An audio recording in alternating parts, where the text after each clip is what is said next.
Bonjour, monsieur. Oui. Donc vous êtes monsieur Sblurf. Oui. Où sont vos trinômes? Votre trinôme, il est où? Où sont vos autres personnes? J'en avais pas. Vous êtes tout seul? Oui. Ils sont absents ou vous êtes juste tout seul? Bah, je sais pas, non. C'est votre première colle? Oui. Très bien. Bon, bah, je vais regarder votre programme. Alors, vous allez me donner la formule qui caractérise un minorant. D'accord. Qu'est-ce que le minorant d'une fonction?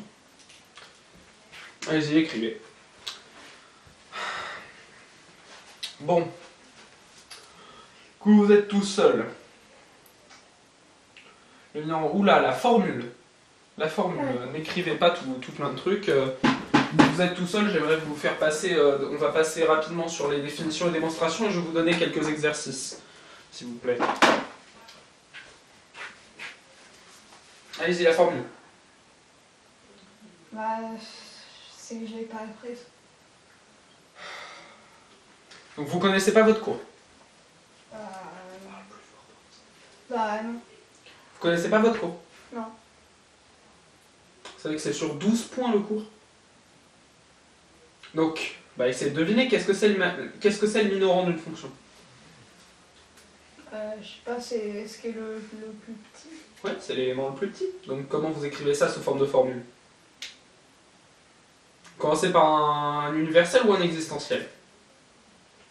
Bah, je sais pas. Vous me dites, alors dites-moi d'abord, m est un minorant de la fonction f. Je l'écris? Non, vous me faites la formule qui correspond à m est un minorant de la fonction f. Donc, qu'est-ce que ça veut dire? Ça veut dire que tous les éléments de la fonction f sont plus grands. Vous êtes d'accord? Ça va être un universel. Oui. Bon, alors écrivez. Non, un quantificateur universel, s'il vous plaît. C'est quoi? Vous savez pas ce que c'est vous ne savez pas ce qu'est un quantificateur universel. Pour tout. Le A à l'envers. Ah oui. Ah bah oui. Allez, donc pour tout x dans l'ensemble de définitions, donc on va l'appeler I. Mais je l'écris là, ce que vous dites? Oui. Pour tout x dans I. Non. Le quantificateur universel pour tout. Sous forme de formule. Bon, allez, effacez, laissez tomber. Bon, vous allez me démontrer. La démonstration. Alors, qu'est-ce que je... Est-ce que vous avez appris au moins une seule des démonstrations? Je prends une chaise. Dis-moi, certainement pas. Un genou. Merci. Bon, est-ce que vous avez appris au moins une seule des démonstrations? Je sais pas. Vous m'enlevez cette casquette. Aucune des démonstrations, vous n'en savez pas aucune. Bon, alors montrez-moi, calculez-moi la somme de k0 à n, de k égale 0 Non, jusqu'à c'est n. qui déjà la somme? Vous savez pas le signe somme. Vous ne connaissez pas le signe somme. Mais vous avez fait ça en cours. Non, c'est que j'étais absent tout le début de l'année. Vous avez été absent tout le début de l'année. Qu'est-ce que vous foutez là? Il faut se mettre à jour, hein. Signe somme. Ah oui, oui. Ça, vous l'avez vu au lycée, monsieur. Je m'en rappelle plus. Bon, k égale 0 en dessous, n au-dessus. Donc k égale 0 jusqu'à n. Qu'est-ce que vous me faites une barre là? K égale 0 en dessous, vous écrivez k égale 0. Jusqu'à n. Un n au-dessus. Non, mais qu'est-ce que vous me faites 0 puissance n? Mais vous avez conscience de la stupidité de ce que vous écrivez? Bon, je vais vous écrire ça.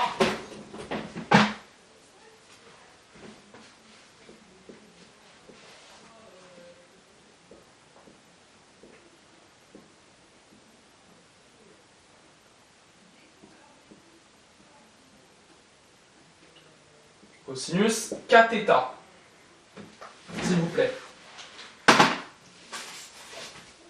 Non. Pardon. Si c'est ça. Allez-y, démontrez-moi ça. Déduisez-moi le résultat. Bon, vous n'êtes pas capable, vous ne la connaissez pas, cette démonstration, on va immédiatement passer, parce que là... Vous la connaissez? Non. Bon, merci. Déjà, vous partez, vous êtes noté sur 8. Vous êtes noté sur 8. C'est du programme première, ça. Hein. Première terminale, avec les complexes. Et vous pouvez même le démontrer sans complexe. Bon. Vous allez me faire... qu'est-ce que vous savez faire? Qu'est-ce que vous savez faire? Parce que faut que je vais pas vous mettre 0 quand même. Bon, vous vous débrouillez sur les récurrences? Non. Les études de fonction, qu'est-ce que vous aimez faire en maths? Mais qu'est-ce que vous foutez là? Je sais pas. Mais vous êtes pas mis à jour? Non. Bon bah, allez-y, écrivez l'exercice. Quel exercice? Et bah vous allez me résoudre une équation complexe. Donc, 3z carré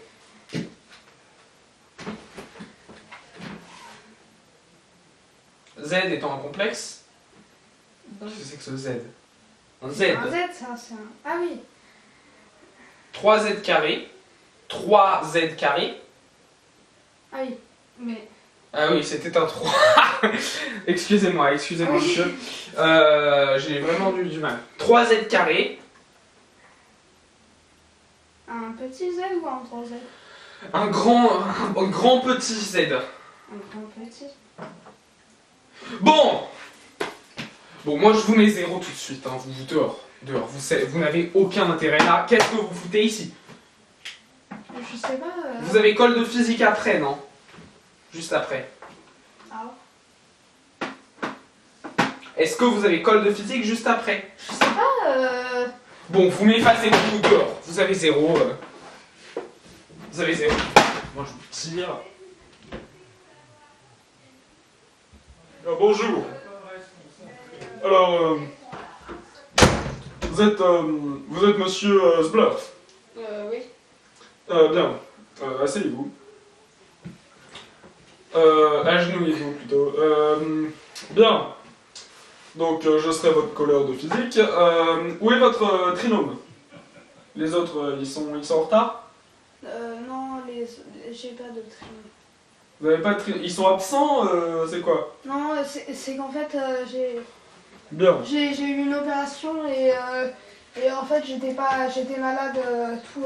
Et vous avez pas de trinôme? Vous savez pas si vous avez du trinôme? Je sais pas... Vous êtes mis à jour sur le cours? Non. Eh bah, ce sera une très mauvaise note pour vous.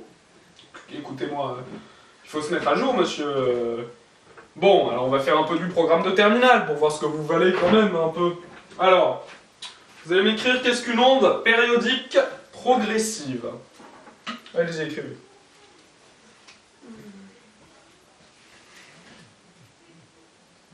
Une onde progressive périodique, monsieur. Je sais. Écrivez la définition d'une onde progressive périodique. J'écris... Écrivez. Écrivez assez gros. Hein. Allez-y.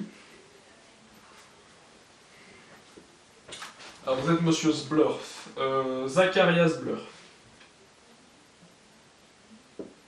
oui. Bien.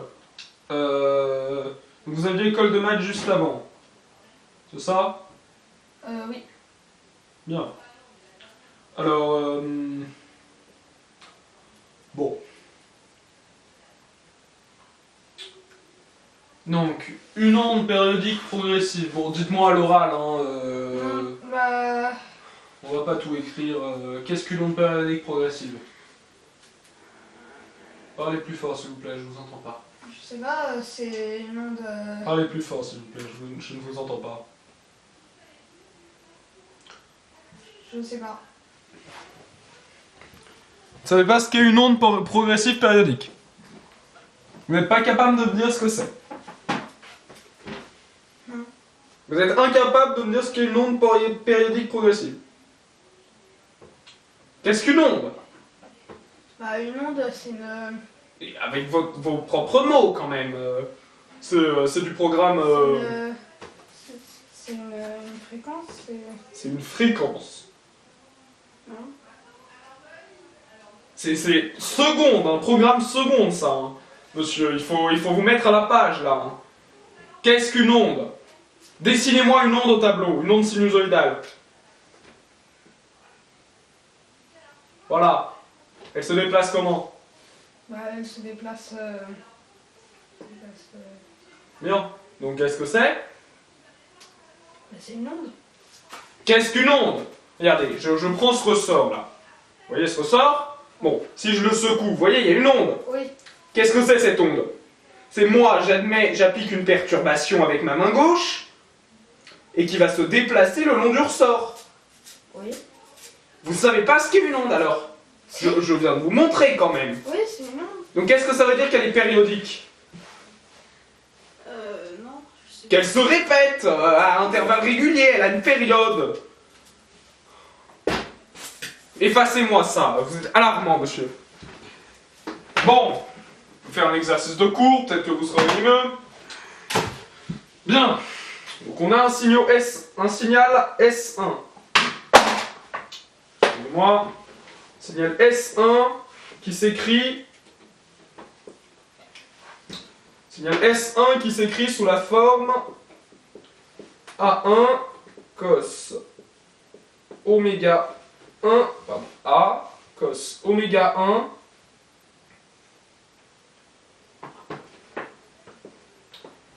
oméga 1 T plus phi 1 et un signal S2 qui s'écrit sous la forme A cosinus oméga 2 T plus phi 2. Donc vous allez m'écrire le signal S de T qui est égal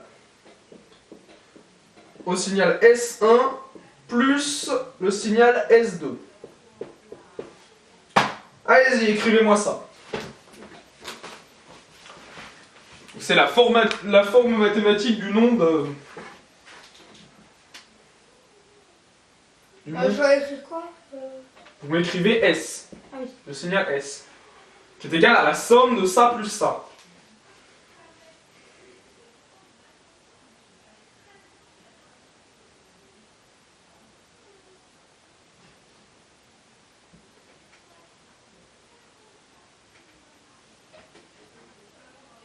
Qu'y a-t-il, monsieur?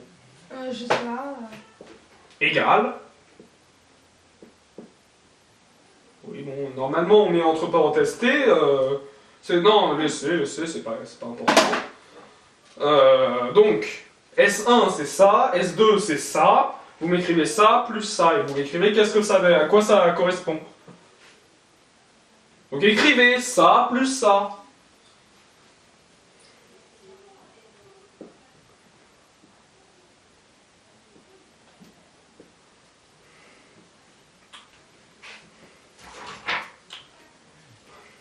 Bon, c'est pas très glorieux, hein, monsieur. Vous n'avez pas. Il faut apprendre son cours. C'est nécessaire.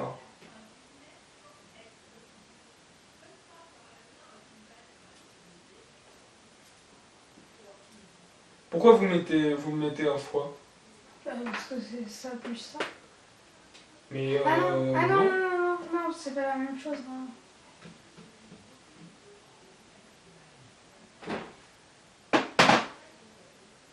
Bien. Allez-y, continuez. Vous me mettez en facteur peut-être. Bon, écrivez la suite. Plus S1. Donc qu'est-ce que c'est S1? Non, qu'est-ce que c'est? Vous m'écrivez immédiatement à quoi correspond S1. Oui, vous m'écrivez ça, s'il vous plaît. Effacez-moi S1.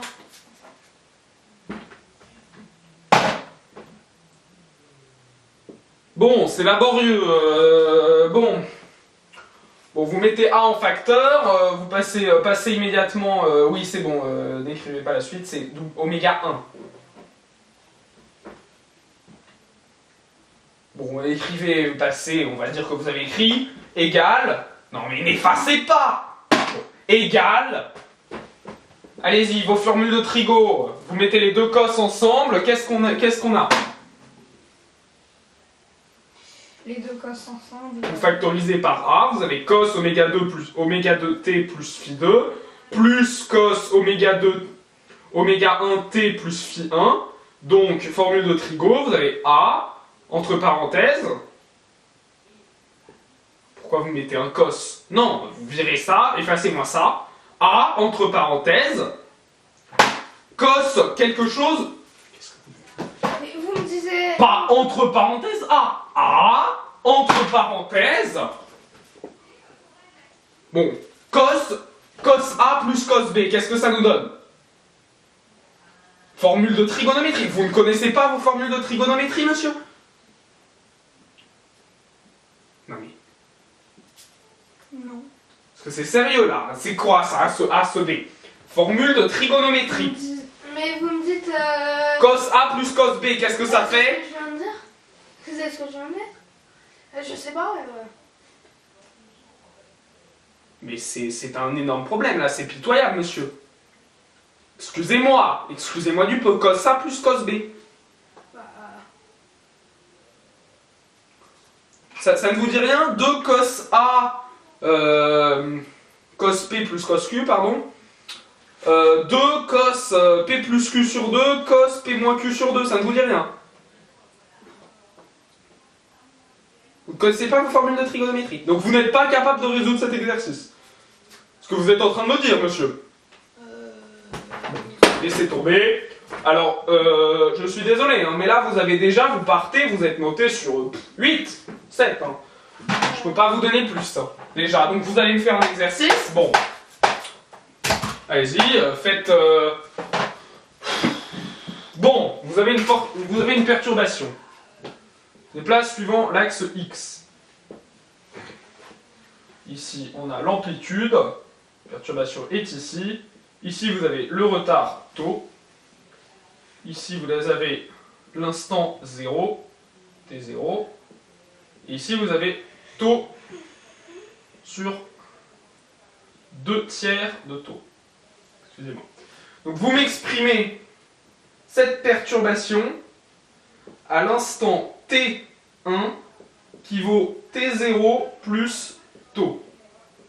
Et vous me la représentez sur un graphique en m'écrivant les différentes mesures. Allez-y.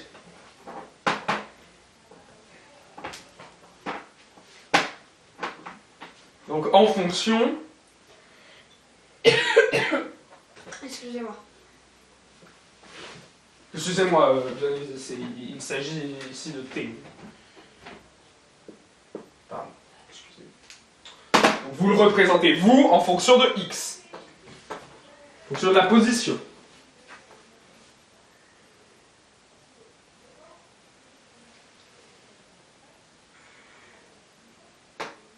Donc, vous commencez par tracer un graphe. Vous devez représenter sur un graphe la perturbation à l'instant T1. Vous commencez, vous tracez un graphe. Tracez-moi un graphe.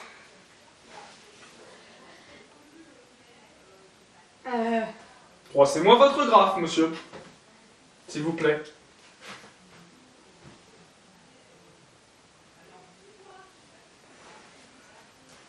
Vous n'êtes pas capable de me tracer un graphe.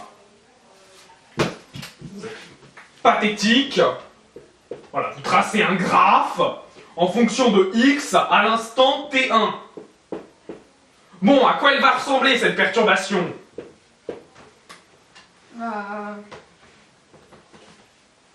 À T0, vous êtes ici. D'accord? D'accord. Bon, qu'est-ce que c'est? T0, on sait que c'est ici. Donc T0 plus le retard. Il est où votre instant T1 ici à T? Il est... Vous êtes minables. Allez, 0. Rentrez chez vous. Ridicule. Outrageant, monsieur. Sortez.